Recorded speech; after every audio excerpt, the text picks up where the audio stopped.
Hello, America. Judge Napolitano here, guest hosting for Glenn today. Tonight, is America broke? The New York Times says no. Bloomberg News says no. Filmmaker Michael Moore says no. But you be the judge. Right now, the feds are $14 trillion in debt. Last month, the government borrowed $233 billion alone, a record for 1 month. And in fact, it's estimated that the total unfunded liabilities of the federal government, Social Security and Medicare, as in the money the government will be expected to pay but won't have, is a bit bigger than the total global economic output. I don't know about you, but if that's not broke, I don't know what is. Republicans control the House of Representatives. Might they be able to defund Obamacare? Might they be able to stop the government from borrowing? Can we really trust establishment Republicans to follow through on their 2010 campaign promises to shrink the government? After all, their spending cut proposals are hopelessly insignificant. So who out there is actually fighting for spending cuts? Who out there really wants the government out of health care? Tea Party lawmakers, of course. Joining me now, Representative Allen West, who ran as a Tea Party candidate. Congressman West, welcome here. Welcome to the Glenn Beck program. It's always a pleasure to work with you. Thanks, Judge. It's great to see you. Before we get on to the debt, I want you to weigh in on another story that's making headlines today, these crackpots at NPR. The White House says it doesn't think funding should be cut. But does the government really belong in broadcasting? No, they don't. And I think one of the things that needs to happen is NPR and PBS and all the rest of them, they need to be out there and compete in the private sector, in the market, just the same as you have to do there at Fox. And if they end up going the way of Air America, that's a reflection of the fact that they don't have a good marketing strategy. Can you guys keep the government from funding NPR and other entities like that? Or is the president going to insist on it? Is Republican leadership going to cave on it? Well, I can tell you that one of the things that I will push for as one of the writers that went with H.R. 1, that needs to stay there. No matter what we continue to propose as we go along with the funding of the government for the rest of FY11. And I think as long as we have those voices heard, the leadership will back us on that. All right. Last week, the House of Representatives passed a spending plan and sent it over to the Senate.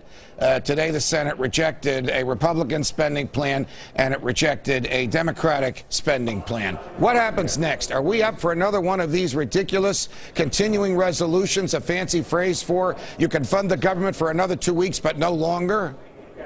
Well, I think one of the things we have to do is to stand firm. When you look at the report that came out last week from the GAO, the 345-page report, that said there are $100 billion to $200 billion of duplicative programs up here in Washington, D.C.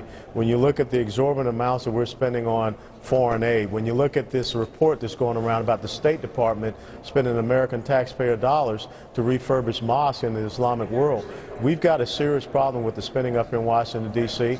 Perhaps the Senate Democrats, that they don't understand it, but we do over here in the House. All right, joining us now is your Republican colleague from the great state of Florida, Congressman Connie Mack. Congressman Mack, it's a pleasure. Welcome to the Glenn Beck program.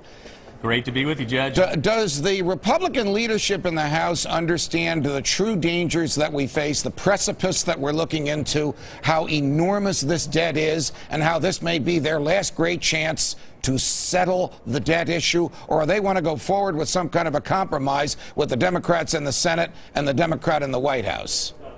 Well, I can't speak for the leadership, but I can speak for myself, which is we are in deep trouble. And even the $100 billion that we talked about cutting isn't enough. I mean, instead of talking about, and we've talked about this before, Judge, instead of talking about raising the debt ceiling limit, we should be talking about what we're going to cut so we don't have to raise the debt ceiling limit. In my opinion, why have a debt ceiling if all you're going to do when you approach it, raise it? It doesn't make any sense. I think there is a strong growing majority in the Congress that says enough is enough. We can't afford to continue to spend the way we are. We've talked about things like national or NPR and Amtrak and National Endowments of the Arts. I mean, we need to get serious about making these cuts and do it now. All right, your colleague, Congressman West, standing next to you, has told me here and elsewhere that he will not vote to raise the national debt, no matter what kind of promises the Democrats make, and he will not vote for another 2-week continuing resolution, which, just to use that phrase we all use, kick the can down the road for another 2 weeks. Will you take the same pledge now, Congressman Mack? Well, I have said over and over and over again that I'm not going to vote to raise the debt ceiling. As far as moving forward on the CR, if we can continue to get savings, I understand the political side of this, and I'm willing to give my leadership a little bit of room with that. But at the end of the day, we need to get serious about these cuts. So if we go to another 2-week CR, but we get significant cuts in spending in return, that is something that I am interested in continuing to help support. Congressman West, is it time for the government to be shut down if the White House and Congress can't agree, in order to force the president's hand and compel him to do what we hired him to do, which is run the government within the confines of the Constitution and only with the money he collects from taxes and other fees? Well, you're absolutely right, Judge. You know, what we have to look at is the president is the chief executive officer of this corporation called the United States of America. Look, he told the vice president that he would be part of this this budget process, but now the vice president has left the country. So I don't think you see any seriousness coming out of the White House. The bottom line is this: we have a situation that we have to deal with, and I think that the American people, if we continue down the road of subsequent 2-week CRs, there's just more uncertainty, unpredictability that we are creating out there. And when you have that uncertainty, then you're also creating a lack of trust and confidence in who we are and what we were sent here to be. You know, I spent 22 years being a leader in the United States Army, and that's what I'm up here to do, is to show my leadership. Congressman West, Congressman Mack, you guys have your work cut out for you. Thanks for the time. Thanks for the time you spent with us on the Glenn Beck program. We truly appreciate it. Thank you so much, Judge. Thank you, Judge. Sure. While most Republicans and Democrats on Capitol Hill are pointing fingers over Washington's budget gridlock, freshman Democratic Senator Joe Manchin is blasting the leader of his own party, the commander-in-chief of the military, for not offering more leadership on budget and spending cuts. Take a listen. Our president has failed to lead this debate or offer a serious proposal for spending and cuts that he would be willing to fight for. Today, President Obama met with Senate Democratic leaders, which the White House says was not in response to Senator Manchin's comments. Here with me now, former advisor to President Clinton and Fox News contributor, and one of the smartest guys I know, Doug Schoen. Dougie, welcome here. Thanks, Judge. All right, were you surprised at Senator Manchin's broadside against the president in what might have been his maiden speech, or certainly very close to it, on the floor of the Senate? I was surprised that it's taken this long for someone to speak out, because when we were in the White House in '95 and '96, President Bill Clinton took the leadership on budgetary issues. President Obama has been absent, Judge, and someone like Senator Manchin, who's in a state that Obama lost very badly, he's got to run again. He's got to speak out. All right, let me get this straight. Senator Manchin is a Democrat. You're a Democrat. Correct. You've advised Democrats from local ward healers to the President of the United States. You're both saying President Obama is not doing his job, is not playing an active enough role in the efforts to resolve the budget impasse. What would you like to see him do? Well, there are a couple of things he can do simply. First, he could take the Bowles-Simpson proposal, put it before Congress for a yes or no vote. That's what Ken Conrad and some Republicans are talking about. Okay, that's that study that went through every tax deduction there is and decided which to keep and which to get rid of. It's tax deductions, it's entitlement reform, and it's pro-growth policies. But there's something else the president could do. What? He could call the leaders of the Congress to the White House and say, we've got to get serious. We need legislation, we need a plan, and we need a short and long-term budgetary solution. Is this the tip of the iceberg? Or stated differently, are there other Joe Manchins out there ready to attack the White House for its business as usual, borrowing as usual, spending as usual attitude, and maybe they're waiting to see how Senator Manchin is treated by the press and by the White House over what he said yesterday? There are 23 Democrats that are up next year. In the Senate? In the Senate. Of them, about 15 or 16 are potentially marginal. But what we saw last year is that in the right circumstances, anyone can face a challenge, and a serious challenge. So, Judge, I think there are a lot of Joe Manchins out there. And keep an eye on somebody like Claire McCaskill from Missouri.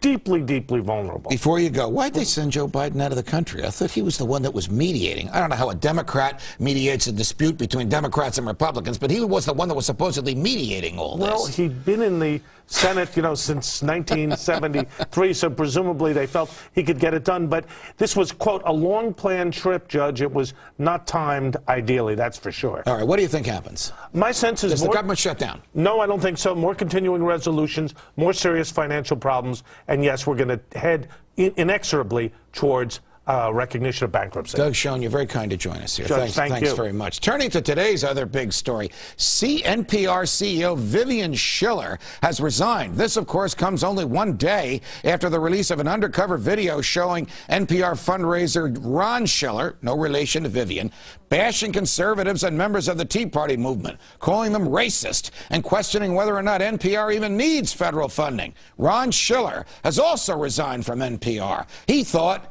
he was at a meeting with members of a Muslim organization when, in fact, they were conservative activists working with James O'Keefe, the undercover operative, on a sting operation. Take a look at what he said. It feels to me as though there's a real anti-intellectual move on the part of a significant part of the Republican Party. It's not all Republicans. The current Republican Party, particularly the Tea Party, is fanatically involved in people's personal lives and very fundamental Christian. Basically, they believe in sort of white, middle America, gun-toting. I mean, it's pretty scary. Fanatical Christians who are a bit scary. How does the Tea Party feel about these comments? Let's bring in Jenny Beth Martin, co-founder and national coordinator of Tea Party Patriots. Jenny, welcome to the Glenn Beck program. Were you surprised at all to hear this character from NPR characterize people who believe in maximum individual liberty, small government, and fidelity to the Constitution as racists who want to tell people how to live their lives, who are fundamentalists, and who are scary? I want to be surprised by it, but the fact of the matter is it's indicative of the ruling elite, both in Washington, D.C. and in state capitals around this country. They think they know better than everyone else. Further into the tape, Schiller talks about how there aren't enough elite people. They look down on the ordinary working Americans across this country, and it's just disgraceful. You know what's particularly disgraceful to me and to a lot of the folks, I think, watching us now, Jenny, is that these people are funded by taxpayer dollars. These elites who want elites to run the government and elites to tell others how to live are paid for by American taxpayers. Question, Jenny, does the government, does the federal government of the United States have any business funding any aspect of the media, whether it's NPR or anybody else?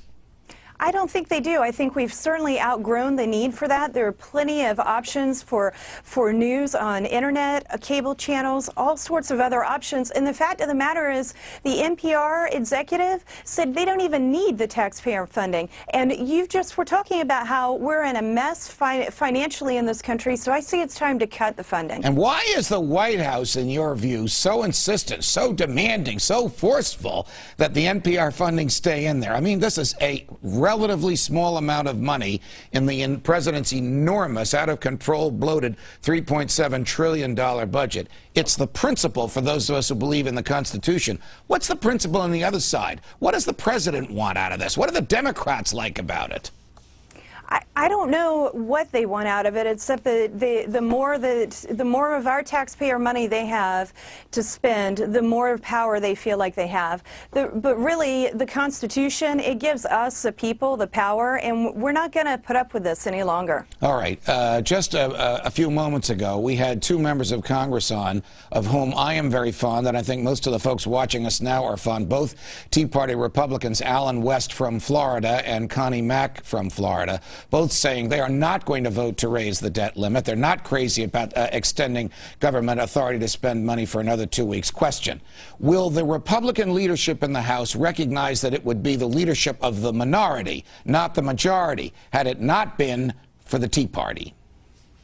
I think they do realize that, and maybe not all of them, but most of them do. They understand we're watching them, we're going to hold them accountable, and it's time to cut the government's credit card. It's time to stop doing this. If I gave a credit card to my kids and they were spending out of control, I'd say cut it. Unfortunately, what's happening in D.C. is the government is using our children's credit card, and it's time to cut it up.